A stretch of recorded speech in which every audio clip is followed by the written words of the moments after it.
ತಕ್ಕ ನೀನೇ ಓದ್ತಕ್ಕ.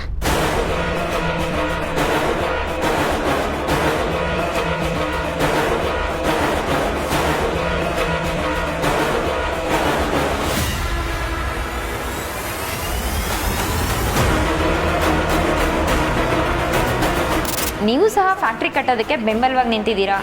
ನಿಮ್ಮ ಊರವ್ರಿಗೆ ಓದಿರೋರಿಗೆ ಕೆಲಸ ಕೊಡ್ತೀವಿ ಅಂತ ಬರೆದಿದೆ. ನೀವು ಇದಕ್ಕಿಂತ ಸೈನ್ ಮಾಡ್ಬೋದು.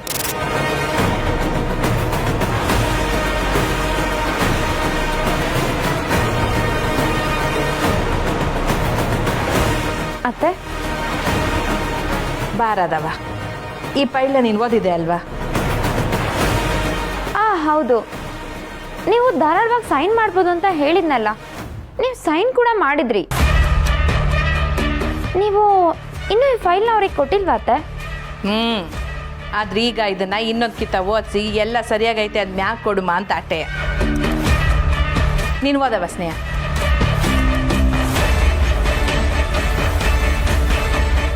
This hereby states that the permission to construct a factory on the farmer's land is granted. You can open a factory on the irrigated farm. ಅಂದರೆ ಏನು ಅರ್ಥ ಅಂತ ಗೊತ್ತು ಅಲ್ವಾ ರಾಧಾ ನಿಂಗೆ?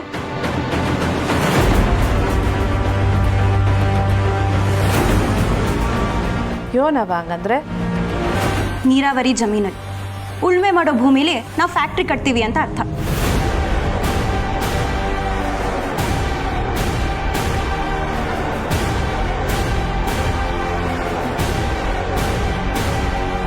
ಯೋನು ನೀರಾವರಿ ಜಮೀನಾಗೆ ಯಾರನ್ನ ಫ್ಯಾಕ್ಟ್ರಿ ಕಟ್ತಾರ? ಇದನ್ನ ನಾನು ಯಾವತ್ತಿಗೂ ಒಪ್ಪಕ್ಕಿಲ್ಲ. ಅಲ್ಲ, ಇದೇ ಈಸಿಯವಾಗಿ ಕಂಟಿ ಮೇಷ್ಟ್ರ ಜಮೀನ ಉಳಿಸ್ಕೊಳ್ಳಕ್ಕೆ ಅಂತ ನನ್ನ ವಿರುದ್ಧ ಹೊಂಟಿದ್ದ. ಅಂಥದ್ರಾಗೆ ಇವತ್ತು ಯೋನ ಸ್ನೇಹ ಕೈಲಿ ಈ ಫೈಲ್ನ ಓದಿಸ್ದೆ ಹಂಗೆ ಮುಂದುವರೆದು ಬಿಟ್ಟಿದ್ದಿದ್ರೆ ಸ್ಯಾನೆ ದೊಡ್ಡ ತಪ್ಪಾಗ್ಬಿಟ್ಟಿರೋದು. ಅದು ಅತ್ತೆ ಸೈನ್ ಆಗಿದೆಯಾ? ಆದ್ರೇನಂತೆ, ನಾನು ಇಡೀ ಕಾಗ್ದಾನೆ ಅರ್ಧ ಬುಸಾಕ್ತೀನಿ. ಯಾಕವ ರಾಧಾ, ಇದೆಲ್ಲ ಓದಾಗ ನಿಂಗೆ ಅರ್ಥ ಆಗ್ನಿಲ್ವೇ? ಅದು ರಾಧಾ, ಒಂದ್ ವೇಳೆ ಈ ಫೈಲ್ನ ನಾನು ಏನಾನ ಅವ್ರ ಕೈಗೆ ಕೊಟ್ಟಿದ್ದಿದ್ರೆ ಅದೆಂತ ದೊಡ್ಡ ತೊಂದರೆ ಆಯ್ತಿತ್ತು ಅಂತ ಗೊತ್ತಾ ನಿಂಗೆ? ನಮ್ಮೂರವ್ರಿಗೆ ನಾನೇ ಮೋಸ ಮಾಡ್ದಂಗೆ ಆಯ್ತಿತ್ತು. ಇನ್ಮ್ಯಾಕನ ಇಂಥ ಇಸೆದಾಗೆಲ್ಲ ನಿಗಾ ಮಾಡಿಕೊ. ಸ್ನೇಹ, ಇವತ್ತು ನನ್ನ ಎಂಥ ದೊಡ್ಡ ಅಪಾಯದಿಂದ ಪಾರು ಮಾಡಿಬಿಟ್ಟೆವ ನೀನು. ನಾವು ಯಾಕೆ ಓದು ಬರಹ ಕಲ್ತಿರ್ಬೇಕು ಅನ್ನೋದನ್ನ ನೀನು ನನ್ನ ಚಂದಕ್ಕೆ ಅರ್ಥ ಮಾಡಿಸ್ಬಿಟ್ಟೆ. ಅತ್ತೆ, ಊರಿನ ಮಕ್ಕಳಿಗೆಲ್ಲ ವಿದ್ಯಾಭ್ಯಾಸ ಕೊಡ್ಸೋರು ನೀವು. ಆದರೂ ನಿಮ್ಮ ಸ್ವಂತ ಮಗಂಗೆ ನೀವು ಆ ಇಸ್ಯ ಬಿಡವ. ಆದರೆ ಈಗ ನಂಗೆ ಒಂದು ನೆಮ್ಮದಿ, ನನ್ನ ಮಗ ಸರಿಯಾದವಳ ಕೈ ಎಸ್ಯಾರವನೆ. ಇನ್ಮ್ಯಾಕ ಅವನ ಜವಾಬ್ದಾರಿ ಯೋನಿದ್ರು ನಿಂದೆಯ.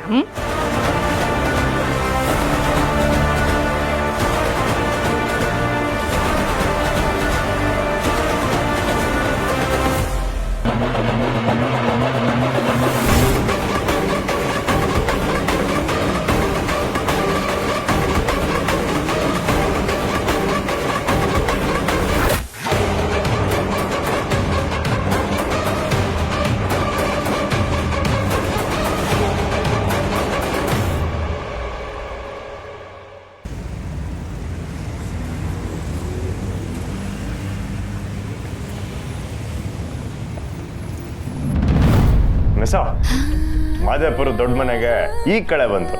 ಯಾಕೆ? ಮತ್ತೆ ಊರ ಯಜಮಾನಿಕೆ ಮಾಡೋ ಮನೆನಾಗೆ ಅತ್ತೆ ಸೊಸೆ ಮಧ್ಯೆ ಏನೋ ಸಮಸ್ಯೆ ಐತೆ ಅಂತ ಎಲ್ರಿಗೂ ಗೊತ್ತಿತ್ತು.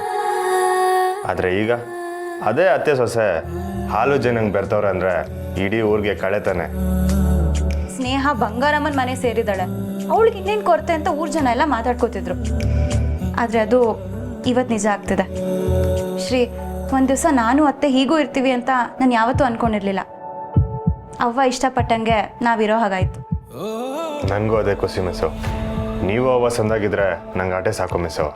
ನನ್ನ ಜೀವನದಾಗೆ ಶ್ರಮಕ್ಕಿಂತ ಬೇರೆ ಸುಖ ಇಲ್ಲ, ಇದ್ದೇಗಿಂತ ಬೇರೆ ಸಂಪತ್ತಿಲ್ಲ ಅಂತ ಹೇಳ್ಕೊಟ್ಟವ್ರೆ ನೀವು. ನನ್ನ ಜೀವನದಲ್ಲಿ ಎಲ್ಲ ಸರಿ ಹೋಗ್ತಿದೆ ಅಂತ ಅನಿಸ್ತಿದೆ ಶ್ರೀ. ಇನ್ನು ಎಷ್ಟೇ ಕಷ್ಟ ಆದರೂ ಪರವಾಗಿಲ್ಲ, ಅತ್ತೆ ನಂಬಿಕೆನ ನಾನು ಉಳಿಸ್ಕೋತೀನಿ. ಇಷ್ಟು ಬೇಗ ಅವ್ರು ನನ್ನ ಒಪ್ಕೋತಾರೆ ಅಂತ ನಾನು ಅಂದ್ಕೊಂಡೇ ಇರಲಿಲ್ಲ. ಅವ್ರು ಹೇಳ್ದಂಗೆ ಇನ್ಮೇಲಿಂದ ದುಡ್ಕೋದನ್ನ ಬಿಟ್ಬಿಡ್ತೀನಿ, ತಾಳ್ಮೆಯಿಂದ ಇರೋದನ್ನ ಕಲಿತೀನಿ. ಒಟ್ಟಿನಲ್ಲಿ ಈ ಮನೇಲಿ ನಗು ಯಾವಾಗಲೂ ಇರಬೇಕು, ಹಾಗೆ ನೋಡ್ಕೋತೀನಿ. ಮಗುನ ಮಿಸ್ಸು, ಮಗು ಬೇಕು ಅನ್ನೋಷ್ಟು ಖುಷಿ ಆಗೋಯ್ತು ನಿಮಗೆ? ಹಂಗಾದ್ರೆ ನಾನು ಅಪ್ಪ ಆಗಕ್ಕೆ. ನಾನು ನಗು ಅಂತ ಹೇಳಿದ್ದು, ಈ ಮನೇಲಿ ಯಾವಾಗಲೂ ನಗು ಸದಾ ಇರೋ ಹಾಗೆ ನೋಡ್ಕೋತೀನಿ ಅಂತ ಹೇಳಿದೆ. ನಗುನಾ? ನಾನೇನೋ ಮಗು ಅನ್ಕೊಂಡು ಸಣ್ಣ ಖುಷಿ ಪಟ್ಬಿಟ್ಟೆ. ಹೋಗ್ಲಿ ಬಿಡಿ, ಯಾಕೆ ಬೇಜಾರು ಮಾಡ್ಕೋತೀರಾ? ಸಮಯ ಬಂದಾಗ ಎಲ್ಲ ಆಗತ್ತೆ. ಮಿಸ್ಸು, ಈ ಮಾತನ್ನ ನೀವು ಹೇಳ್ತಿದ್ದೀರಾ? ಹೌದು, ನಾನೇ ಹೇಳ್ತಿರೋದು. ನಿಮ್ಮಿಬ್ರಿಗೂ ಮಗು ಆಗೋವರೆಗೂ ನನಗೆ ನೀವೇ ಮಗು. ನನಗೂ ನೀವೇ ಮಗು.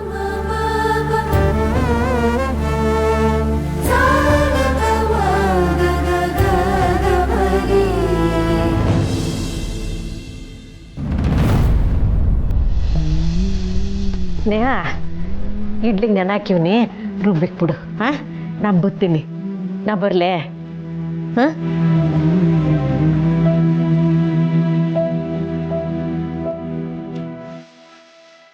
ಏನೋ ನಿರೀಕ್ಷೆ ಇಕ್ಕೊಂಡು ಹೊಂಟೀನಿ. ಖುಷಿ ಎಲ್ಲರೂ ಖುಷಿಯಾಗಿ ಕಳಿಸಿ.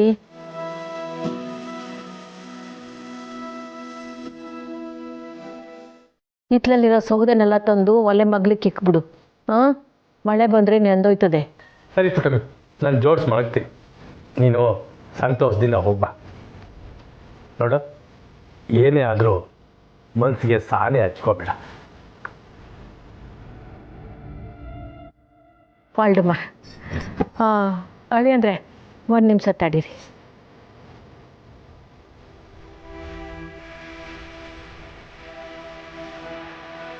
ಅಂದರೆ ಯಾಕೆ ತಾನೇ ಸುಸ್ತಾದವ್ರನ್ನ ಕಾಣ್ತಾ ಇವ್ರಿ?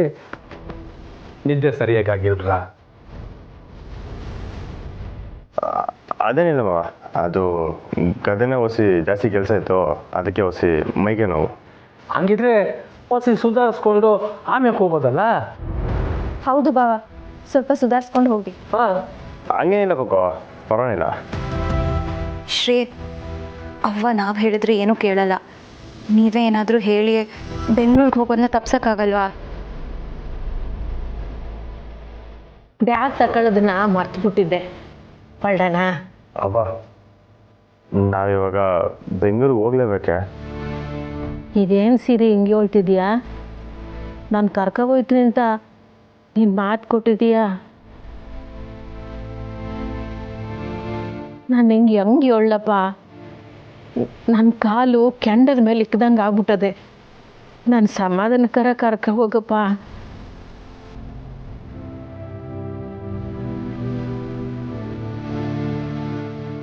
ಅವ್ವ ಬನ್ನಿ.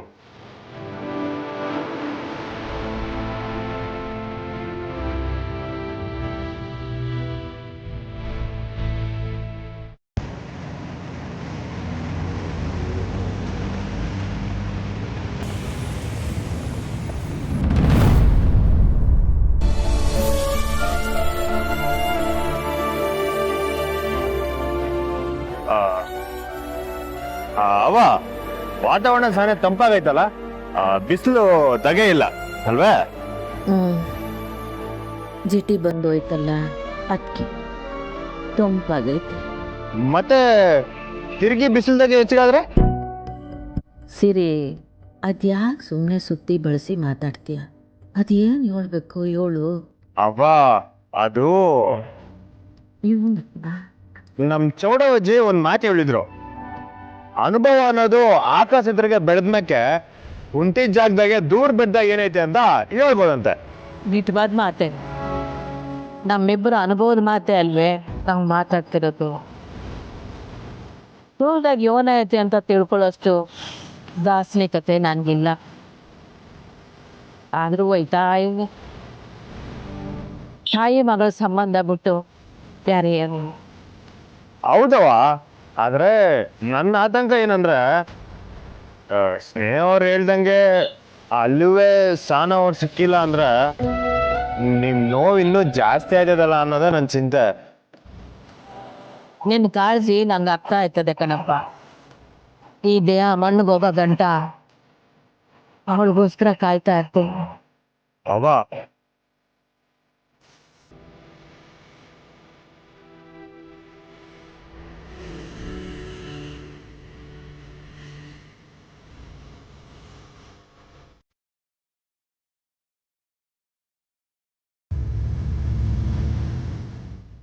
ಸಿರಿ ಹೊಸಿ ಗಾಡಿ ನಿಲ್ಸು. ಯಾಕವ?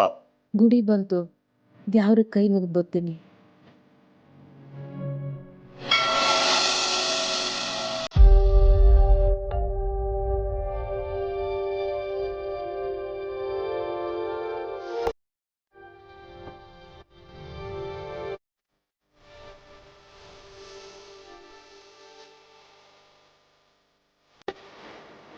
ಅವ್ವ, ನನ್ನ ಮಗಳನ್ನ ನಾನು ಹುಡುಕ ಹೋಗ್ತಾ ಇರೋದು, ಮನೆಯಾಗ ಯಾರಿಗೂ ಸಮಾಧಾನ ಇಲ್ಲ.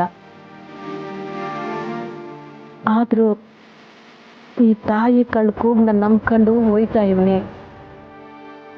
ನನ್ನ ಮಗಳು ಸಿಗಲಿ ಅಂತ ನಿನ್ನ ಅರಸಿ ಕಳಿಸವ್ವ.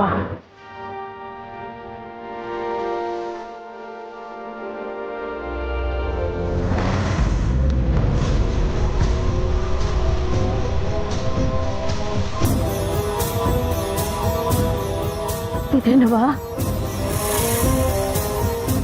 ದೀಪ ಹಾರಿಸ್ಬಿಟ್ಟೆ.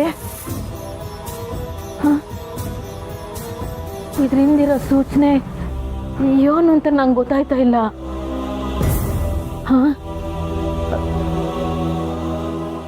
ಬೇಡ ಅಂತ ಹೇಳ್ತಿದ್ಯಾ? ಹಂಗೇನಾರ ಆದ್ರೆ ನಾನು ನಿನ್ನ ಮಾತನ್ನು ಧಿಕ್ಕರಿಸಿ ಹೋಗ್ಬೇಕಾಯ್ತದೆ.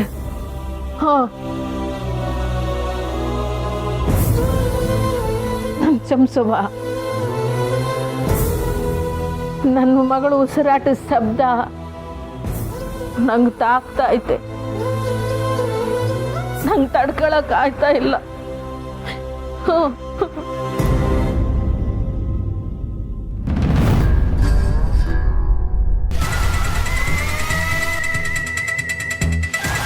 ಸ್ನೇಹ, ನಾನು ತರಕಾರಿ ಹಚ್ಕೊಡ್ಲಾ? ಏನು ಹಾಗೆ ಗುರಾಯಿಸ್ಬಿಟ್ರೆ ನಾನು ಎದುರ್ಕೋತೀನಿ ಅಂತನಾ? ಅಜ್ಜಿ ಇರೋವರೆಗೂ ಮಾತ್ರ ನಿನ್ನ ಆಟ. ಆಮೇಲೆ ನಿನ್ನನ್ನು ಕಾಪಾಡಕ್ಕೆ ಯಾರು ಬರ್ತಾರೆ ಅಂತ ನಾನು ನೋಡ್ತೀನಿ.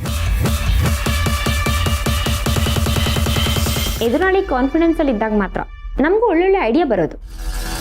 ಹೌದಾ? ಆಮೇಲೆ ಯಾಕ್ರಾದ ಅತ್ತೆ ನನ್ನ ಪರ ಇದ್ದಾರೆ ಅಂತ ಭಯ ಆಗ್ತಿದ್ಯಾ? ಇನ್ಮೇಲಿಂದ ಹೀಗೆ ರಾಧ, ನಮ್ಮ ಅತ್ತೆ ಆಶೀರ್ವಾದ ಮತ್ತು ನಮ್ಮ ಅವ್ವನ ಆರೈಕೆ ಇರೋವರೆಗೂ ನೀನೇನು ಮಾಡಿದ್ರು ಅಷ್ಟೇ. ಸ್ನೇಹ, ನಿಂಗಿನ್ನೂ ಅತ್ತೆ ವೀಕ್ನೆಸ್ ಗೊತ್ತಿಲ್ಲ. ಗೊತ್ತಿದ್ದಿದ್ರೆ ಇಷ್ಟು ವರ್ಷ ಅಷ್ಟು ದ್ವೇಷ ಕಟ್ಕೊತಿರ್ಲಿಲ್ಲ. ಸರಿ ಬಿಡು, ಈಗ ಸಿಕ್ಕಿರೋ ಅವಕಾಶನ ಸರಿಯಾಗಿ ಬಳಸ್ಕೊಂಡು ನೀನು ನಿಜವಾದ ರೂಪ ಏನು ಅನ್ನೋದನ್ನ ಅತ್ತೆ ಮುಂದೆ ಆದಷ್ಟು ಬೇಗ ತಂದಿಡ್ತೀನಿ. ಅಷ್ಟು ತಾಕತ್ತಿದೆಯಾ ನಿಂಗೆ? ನಾನು ಪುಟ್ಟಕ್ಕನ ಮಗಳು. ಒಂದ್ಸಲ ಹಠ ತೊಟ್ರೆ ಏನು ಬೇಕಾದರೂ ಮಾಡ್ತೀನಿ. ಬಂಗಾರಮ್ಮನ ಸೊಸೆ ಆಗಿ ಎದುರಾಳಿನ ಧೂಳಿಪಟನೂ ಮಾಡಿ. ಈ ಜನ್ಮದಲ್ಲಿ ಅದು ನಿನ್ನಿಂದ ಸಾಧ್ಯನೇ ಇಲ್ಲ. ಆಮೇಲೆ ಈ ಥರ ಡೈಲಾಗ್ ಎಲ್ಲ ಈಗ ವರ್ಕ್ ಆಗಲ್ಲ. ಯಾವುದಕ್ಕೂ ಅದೇನು ಪ್ಲಾನ್ ಮಾಡ್ತೀಯೋ ಬೇಗ ಮಾಡು. ಯಾವತ್ತಿದ್ರೂ ಈ ಮನೆ ಸೊಸೆ ಪಟ್ಟ ನಂದೆ.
ಬಿಸಿಲು ಕುದುರೆ ಏಕೆ ಏರುವೆ ಮರಳುಗಾಡಿನಲ್ಲಿ ಸುಮ್ಮನೇಕೆ ಅಲೆಯುವೆ ಅವನ ನಿಯಮ ಮೀರಿ ಇಲ್ಲಿ ಏನು ಸಾಗದು ನಾವು ನೆನೆಸಿದಂತೆ ಬಾಳಲೇನು ನಡೆಯದು ವಿಷಾದವಾಗಲಿ ವಿನೋದವಾಗಲಿ ಅದೇನೇ ಆಗಲಿ ಅವನ ಕಾರಣ. ಹಾಡು ತುಂಬ ಚೆನ್ನಾಗಿದೆ ಅಲ್ವಾ?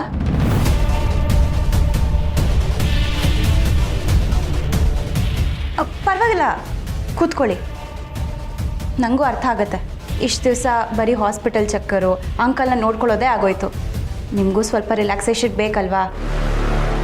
ಅಂಕಲ್, ಈಗ ಹೇಗಿದ್ದೀರಾ? ಹಾಂ, ಸಂತ ಹಾಕಿದ್ದೀನಮ್ಮ. ತಗೊಳ್ಳಿ ಅಮ್ಮ ಹಣ್ಣು. ಈಗಲಾದರೂ ಕುಡಿಯೋದು ಬಿಟ್ಟು ಆರಾಮಾಗಿರಿ. ಆರಾಮಾಗಿರೋದಕ್ಕೆ ಅಲ್ವಾ ತಾಯಿ ಕುಡಿಯೋದು?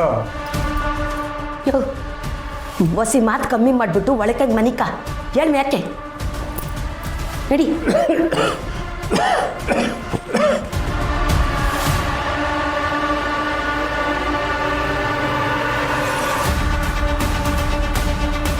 ಅಲ್ಲ ಕಣವ, ಅಂಕಲ್ ಸಂದಾಗಿ ಅವರೇ, ಏನಕ್ಕವ ಬಂದಿ? ಯಾಕಮ್ಮ, ನಾನು ಬರಬಾರ್ದಾ? ನಿಮ್ಮನ್ನ ಮತ್ತೆ ಅಂಕಲ್ನ ನೋಡೋಕೆ ಬರೋ ಅಧಿಕಾರ ಇಲ್ವಾ ನನಗೆ? ಐತೆ ಕಣವ. ನೀವೇ ನಮ್ಮ ಅತ್ತೆ ಹತ್ರ ಬಂದು ನನ್ನ ಬಗ್ಗೆ ಚಾಡಿ ಹೇಳ್ದಾಗಿಂದ ನಾನು ನಿಮ್ಮ ಜೊತೆ ಮಾತೇ ಆಡಿರ್ಲಿಲ್ವಲ್ಲ, ಅದಕ್ಕೆ ಇವತ್ತು ನಿಮ್ಮ ಮನೆಗೆ ಬಂದೆ. ಆ ವಿಷಯ ಬಿಟ್ಟು ಬೇರೆ ಏನಾರು ಇದ್ರೆ ಹೇಳುವ. ಅಮ್ಮ, ಗಾಬರಿ ಆಗಬೇಡಿ, ನಾನು ಬಂದಿರೋದು ನಿಮ್ಗೆ ಸಹಾಯ ಮಾಡೋಕ್ಕೆ. ಸಾಯನ ನನಗೇನು ಬೇಡ ಕಣವ. ಹಾಗಂದ್ರೆ ಹೇಗೆ? ನಿಮ್ಗೆ ಅದರಿಂದ ದುಡ್ಡು ಸಿಗತ್ತೆ. ದುಡ್ಡು ಸಿಗ್ತದ? ಹಣನ ಯಾವುದು ಬೇಡ ಬಿಡೋವ ನನಗೆ. ಹೌದಾ? ಸರಿ ಬಿಡಿ, ಬೇಡ ಅಂದರೆ ಪರವಾಗಿಲ್ಲ. ನಾನು ಇಲ್ಲಿಗೆ ಬಂದಿರೋ ಉದ್ದೇಶ ನಿಮ್ಗೆ ಹೇಳಿಬಿಡ್ತೀನಿ, ಆಮೇಲೆ ನಿಮ್ಮ ಇಷ್ಟ. ನೀವು ನನ್ನ ಮಾತನ್ನ ನಂಬ್ತಿಲ್ಲ ಅಂದರೆ ನಿಮಗೆ ಯಾರು ಈ ಕೆಲಸ ಮಾಡೋಕ್ಕೆ ಹೇಳಿದ್ದು, ಅದಕ್ಕೆ ಎಷ್ಟು ದುಡ್ಡು ಕೊಟ್ಟರು ಅಂತೆಲ್ಲ ನಿಮ್ಗೆ ಹೇಳಲ್ಲ. ಅಮ್ಮ, ಇಷ್ಟೊಂದು ಗಾಬರಿ ಪಡ್ಕೋಬೇಡಿ. ಅವನ್ನ ನೀವು ನಮ್ಮ ಅತ್ತೆ ಹತ್ರ ಕರ್ಕೊಂಡು ಬನ್ನಿ ಅಂತಲೂ ನಾನು ನಿಮ್ಗೆ ಹೇಳಲ್ಲ. ನನಗಾಗ್ತಿರೋ ಬೇಜಾರೇನೆಂದರೆ ನೀವೆಷ್ಟು ನಿಯತ್ತಿಂದ ಅವ್ರಿಗೆಲ್ಲ ಕೆಲಸ ಮಾಡಿಕೊಟ್ರಿ, ಆದರೆ ಅವ್ರು ನಿಮಗೆ ಮೋಸ ಮಾಡಿಬಿಟ್ರಲ್ಲ ಅನ್ನೋದೇ ನಂಗೆ ಬೇಜಾರು. ನಂಗೆ ಮೋಸನಾ? ಹ್ಞೂ, ಮತ್ತೆ ನಿಮಗೆ ಮಾತ್ರ ಬೊಕ್ಸೆ ಎಷ್ಟು ದುಡ್ಡು ಕೊಟ್ಟು ಅವ್ರು ಮಾತ್ರ ಮೂಟೆಯಲ್ಲಿ ದುಡ್ಡು ಸಾಗಿಸ್ಕೋತಿದ್ದಾರೆ. ಮೂಟಲ್ಲಿ ದುಡ್ಡು ಸಾಗಿಸ್ತಾವ್ರ? ಹ್ಞೂ, ಪಾಪ ನೀವು ತುಂಬ ಒಳ್ಳೆಯವರು. ನಿಮಗಿದೆಲ್ಲ ಹೇಗೆ ಅರ್ಥ ಆಗತ್ತೆ? ನೀವು ಮಾಡಿರೋ ಸಹಾಯಕ್ಕೆ ನೀವು ಅವ್ರನ್ನ ಆರಾಮಾಗಿ 5 ರಿಂದ 10 ಲಕ್ಷ ಕೇಳ್ಬೋದಿತ್ತು. ಏನು 5 ರಿಂದ 10 ಲಕ್ಷನಾ? ಹ್ಞೂ, ಮತ್ತೆ ನಮ್ಮ ಅತ್ತೆ ಬಡ್ಡಿ ಬಂಗಾರಮ್ಮನ ಎದುರಾಕೊಳ್ಳೋದು ಅಂದರೆ ಸುಮ್ಮನೆನಾ? ಏನಾದರೂ ಒಂಚೂರು ಹೆಚ್ಚು ಕಡಿಮೆ ಆಗಿದ್ರು ನಿಮ್ಮ ಪ್ರಾಣನೇ ಹೋಗ್ಬೋದಿತ್ತು. ನಿಮ್ಮ ಪ್ರಾಣಕ್ಕೆ ಬರೀ ಒಂದು ಬೊಕ್ಸೆ ಅಷ್ಟೇ ಲೆಕ್ಕನಾ? ಇಲ್ಲ ಇಲ್ಲ, ನನ್ನ ಪಿರಾಣಕ್ಕೆ ನಾನು 15 ಲಕ್ಷ ಕೇಳ್ತೀನಿ. ನೀವು 15 ಲಕ್ಷ ಕೇಳಿದ್ರೆ ಅವ್ರು ಕೊಟ್ಬಿಡ್ತಾರಾ? ಕೊಡಲೇಬೇಕು. ಯಾಕಂದರೆ ನನ್ನ ಜೀವದ ಆಸೆ ಬಿಟ್ಟು ಅವ್ರು ಹೇಳಿದ ಕೆಲಸ ನಾನು ಮಾಡಿಕೊಟ್ಟಿಲ್ವಾ? ಆದರೂ ಅವ್ರು ಕೊಡಲಿಲ್ಲ ಅಂದರೆ? ಕೊಡಲಿಲ್ಲ ಅಂದರೆ ಬುಟ್ಟೆನಾ? ಇರೋ ವಯಸ್ಸು ಅಲ್ಲ, ಬಂಗಾರಮ್ಮನವ್ರು ತಾವ ಹೇಳ್ಬಿಡ್ತೀನಿ, ಆವಾಗ ಬಾಯಿ ಮುಚ್ಕೊಂಡು ಕೊಟ್ಟೆ ಕೊಡ್ತಾರೆ. ಅಲ್ಲ, ನಾನು ಹಿಂಗೆ ಮೋಸ ಮಾಡಿದ್ರುವ ಈ ವಿಷಯ ಅಲ್ಲ, ನನ್ನ ತಾವು ಏನಕ್ಕವ ಹೇಳ್ತಿದ್ಯಾ? ನೀವು ನಂಗೆ ಯಾಕೆ ಮೋಸ ಮಾಡಿರ್ಬೋದು ಅಂತ ನಾನು ಹಗಲು ರಾತ್ರಿ ತುಂಬ ಯೋಚನೆ ಮಾಡಿದೆ ಅಮ್ಮ. ಆಗ ನಂಗೆ ಅರ್ಥ ಆಗಿದ್ದು ಒಂದೇ ವಿಷಯ, ನಿಮ್ಮ ಇದೇ ಅಸಹಾಯಕತೆನ ಇಟ್ಕೊಂಡು ಅವ್ರು ಚೆನ್ನಾಗಿ ನಿಮ್ಮ ಜೊತೆ ಆಟ ಆಡ್ತಿದ್ದಾರೆ. ಹೌದು ಹೌದವ್ವ. ಯಾರೇ ಆಗಲಿ ಮೊದಲು ಬೀಳೋದೇ ದುಡ್ಡಿಗೆ ಅಂತ ಅವ್ರಿಗೆ ಚೆನ್ನಾಗಿ ಗೊತ್ತಿದೆ. ಅದಕ್ಕೆ ನಿಮ್ಮ ಈ ಕಷ್ಟನ ಅಸಹಾಯಕತೆನ ಅವ್ರು ಚೆನ್ನಾಗಿ ಬಳಸ್ಕೊತಿದ್ದಾರೆ. ಸರಿಯಾಗಿ ಹೇಳ್ತಿ ಕಣವ್ವ ನೀನು.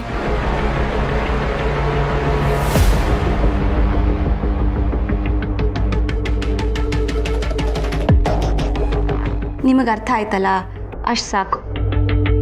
ಹಾಗಾದರೆ ದುಡ್ಡು ಕೇಳ್ತೀರಾ ಅಲ್ವಾ? ಓ, ಬುಟ್ಟೆನಾ? ಖಂಡಿತ ಕೇಳ್ತೀನಿ. ಸರಿ, ಹಾಗಿದ್ರೆ ನಾನಿನ್ನು ಹೊರಡ್ತೀನಿ.